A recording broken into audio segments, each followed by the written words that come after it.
আসসালামু আলাইকুম, সবাইকে রমাদান মোবারক। আশা করি সবাই সুস্থ আছেন, ভালো আছেন। আমিও আলহামদুলিল্লাহ অনেক ভালো আছি। তো এই যে আমি সাহরি দিয়ে শুরু করলাম, এটা হচ্ছে প্রথম রমজানের ভিডিও, যেহেতু আজকে দ্বিতীয় রমজান। তো আমি গতকালকের যে ভিডিও সেটা আপনাদের সাথে আজকে শেয়ার করছি, আর এভাবেই শেয়ার করব, কারণ ভিডিওটা তো আমি আগের দিন করি, পরের দিন ভিডিওটা আমাকে আপলোড করতে হবে সব কিছু এডিট করে, ভয়েস দিয়ে। তো এই যে এটা হচ্ছে আমার সাহরি, আর আমার বাচ্চারাও যে ভাত খেয়ে নিচ্ছে, আর আমি একটা ডিম সেদ্ধ নিয়েছি। একদম কুসুমটা কিভাবে সফট রেখেছি সেটা কিন্তু দেখতেই পাচ্ছেন। আমি যেহেতু ডায়েট করছি, তো এভাবে আমি ডায়েট করব। আর এখানে আমি 1 টেবিল চামচ চিয়া সিড ভিজিয়ে রেখেছিলাম। এটা আপনারা এই সন্ধ্যা রাতেও ভিজিয়ে রাখতে পারেন, কিংবা সাহারিতে উঠে আধা ঘন্টা 1 ঘন্টা আগেও ভিজিয়ে রাখতে পারেন। তবে শুকনাটা খাওয়া যাবে না, শুকনাটা খেলে কোনো উপকার পাবেন না। তো চিয়া সিড আমি ভিজিয়ে রেখেছিলাম, তো সেটা এখন আমি গরম পানি মিশিয়ে খেয়ে নিলাম। তো খেয়ে নিয়ে আমি কিছুক্ষণ একটু ওয়েট করব, একটু সময় ওয়েট করে তারপর হচ্ছে আমি ডিমটা খেয়ে নিব। আর ডিমের কুসুমটা আমি কিভাবে রেখেছি সেটা দেখতেই পাচ্ছেন নিশ্চয়ই, কারণ এটা হচ্ছে আমাদের প্রোটিন রাখতে হবে, প্রোটিন সবটুকু ধরে রেখেই কিন্তু এই ডিমটা খেতে হবে। তো আলহামদুলিল্লাহ আমার সাহারি করা শেষ। তো এখন আমি এই যে সকালে ঘুম থেকে উঠলাম, নামাজ কালাম পড়ে, কোরআন পড়ে আমরা ঘুমিয়ে পড়েছিলাম। তো আজকে বাচ্চাদের স্কুল বন্ধ ছিল আর কি, প্রথম রোজার দিন। তো বাচ্চারা ওই যে ঘুমোচ্ছে, ওদের স্কুল বন্ধ পড়েছে, কোচিং খোলা ছিল। তো কোচিংও প্রথম রমজানের দিন বন্ধ ছিল আর কি। তো ওরা ঘুমোচ্ছে। এই যে আন্টি চলে এসছে, কাজ করছে আন্টি। আর আমি উঠে আমার কাজগুলো গুছিয়ে নিব। তো এদিকে আমি যে ডাল ভিজিয়ে নিয়েছি, ডাল ভিজিয়ে বলতে কি এগুলো আমি ধুয়ে নিয়েছি। এখানে আমি পেঁয়াজু মিক্স বানানোর জন্য 1 কাপ মসুর ডাল, 1 কাপ ছোলা বুটের ডাল, আর হচ্ছে 1 কাপ খেসারির ডাল, যেটা না দিলেই না, পেঁয়াজের সব থেকে টেস্ট বেশি আসে খেসারির ডালে। তো আমি 3 পদের ডাল এখানে দিয়ে দিয়েছি, দিয়ে ভালোভাবে পরিষ্কার করে ধুয়ে নিয়ে তারপর হচ্ছে ছড়িয়ে শুকাতে দিয়েছি। আমার ব্যালকনিতে রোদ আসে, তো আমি ওখানেই শুকাতে দিয়েছি।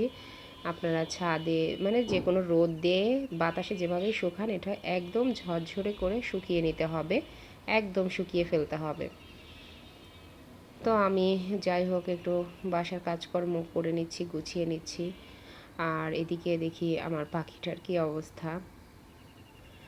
তো এদিকে হচ্ছে যে পাখি একা হয়ে গেছে। আসলে আমাদের এখানে আরও একটা পাখি ছিল আমার ছেলের, এটা হচ্ছে বাজিগর পাখি। তো পাখিটা মারা গেছে হঠাৎ করে, কিভাবে যে মারা গেল এটা বুঝতেই পারিনি। আপনাদের ভাইয়া দেখে হঠাৎ অবাক যে কিভাবে পাখিটা মারা গেল। পাখিটা তো অনেক ভালো ছিল, অনেক সুন্দরভাবে ইয়ে হচ্ছিল, তারপরেও হঠাৎ করে দেখি পাখিটা মারা যায়। তো অনেক ইয়ে লেগেছে, খারাপ লেগেছে। তো যাই হোক, কিছু করার নেই, অন্য একটা কিনে নিব। আর এই যে আমার ডালটা কিন্তু দেখতেই পাচ্ছেন, একদম ঝরঝরা করে কটকটা করে শুকিয়ে নিয়েছি আমি ধোয়ার পরে। তো এটা আমি এখন ভেঙে নিব। এই যে আমি ভেঙে নিয়েছি, এটা আমি ব্লেন্ডারে দিয়ে ভালোভাবে ভেঙে নিয়েছি। ভালোভাবে বলতে কি, এটা কিন্তু একেবারে পাউডার করা যাবে না, এটা একটু ভাঙা ভাঙা রেখে দিতে হবে, তাহলেই এর টেস্টটা ভালো আসবে। তো দেখতেই পাচ্ছেন, এটা কিন্তু আমি একেবারে পাউডার করিনি, এই যে একেবারে পাউডার করিনি। তো এভাবে কিন্তু আপনি সারা মাস জুড়ে, সারা বছর ভরে কিন্তু আপনি এভাবে ডাল ভেঙে পেঁয়াজু মিক্স বানিয়ে সারা বছর খেতে পারেন। আর এইভাবে যদি একবার পেঁয়াজু মিক্স বানিয়ে খাওয়ার মজাটা পেয়ে যান, তাহলে কিন্তু আর কখনোই অন্যভাবে বানানোর চেষ্টা করবেন না, কারণ এটা এত সহজ আর এত ঝামেলাহীনভাবে বানানো যায়। তো এখানে আমি যতটুকু পেঁয়াজু বানাবো একটু চামচে করে নিয়ে দিয়ে তারপর একটু বেশি করে পানি দিয়ে গুলিয়ে রেখে দিলাম। ওটা 20 মিনিট ঢেকে রাখার পর এমনিতেই দেখবেন শক্ত হয়ে গেছে, টেনে যাবে পানিটা ভিজে। তো এই যে বাকি যে মিক্সগুলো আছে, পেঁয়াজু মিক্স, এগুলো আমি একটা এয়ারটাইট বক্সে রেখে দিচ্ছি। তো এটা আমি আশা করি আমার রমজান মাস পুরো হয়ে যাবে, যেহেতু আমি খাচ্ছি না, শুধু আমার বাচ্চারা খাবে, আমি তো ডায়েট করছি। তো ওদের অল্প অল্প করে বানিয়ে দিলে ওদের হয়ে যাবে আর কি। তো আমি এখন এয়ারটাইট করে এটা এক সাইডে রেখে দেবো, এটা আমার সারা মাস চলে যাবে ইনশাল্লাহ। তো এই যে পেঁয়াজু আমি বানানোর জন্য চলে এসেছি এখানে। এই যে দেখতেই পাচ্ছেন পানিটা টেনে নিয়েছে, আমি কিন্তু অনেকটা পানি, পর্যাপ্ত পরিমাণ পানি দিয়ে এটা গুলে রেখে দিয়েছিলাম। তো এই যে শক্ত হয়ে গেছে। তো তো এখন আমি পেঁয়াজ দিয়ে দিব। আর পেঁয়াজতে কিন্তু পেঁয়াজটা অনেক বেশি পরিমাণ হলে খেতে বেশি মজা লাগে। তো আমি অনেকটা পরিমাণ পেঁয়াজ দিয়ে দিয়েছি, আর ধনিয়া পাতা দিয়েছিও বেশ খানিকটা, আর কাঁচামরিচ কুচি দিয়ে দিয়েছি 2-3টা। আপনারা আপনাদের ঝাল যেমন খান তেমন দিবেন। তো হাফ চা চামচ শুকনো মরিচের গুঁড়া, হাফ চা চামচ হলুদের গুঁড়া, 1 চা চামচ রসুন বাটা, 1 চা চামচ আদা বাটা, 1 চা চামচ জিরা বাটা, আর স্বাদ মতো লবণ দিয়ে দিলাম। তো লবণ দিয়ে আমি ভালোভাবে এটা এখন চটকে চটকে মেখে নিলাম। মেখে নিয়ে এই যে এখন পেঁয়াজের শেপ দিব। তো এভাবে করে পেঁয়াজের শেপ দিয়ে দিয়ে এই যে কড়াইয়ে তেল নিয়ে নিয়েছি, নিয়ে এখন এগুলো আমি ভেজে নেব। এক এক করে আমি দিয়ে দিচ্ছি। তো এক সাইডটা যখন হয়ে যাবে তখনই উল্টে দিতে হবে, একটু সাবধানে উল্টাতে হবে। আর সাবধানে বলতে কি, এগুলো ভেঙে যায় না, তারপরেও মানে উল্টানোর সময় একটু বুঝে উল্টাতে হবে। তো এই যে আমার পেঁয়াজগুলো বানানো হয়ে গেছে, আর এটা এত ক্রিস্পি, উপর থেকে এত ক্রিস্পি আর হচ্ছে ভেতরে জুসি, দেখতেই পাচ্ছেন। এই যে উপর থেকে কিন্তু অনেক সুন্দর হয়েছে। আর এভাবে পেঁয়াজ বানালে কিন্তু আসলে অনেক মজা হয়। তো আমি যেহেতু এভাবে বানিয়েছি, আমি আর কখনোই অন্যভাবে বানানোর চেষ্টা করব না।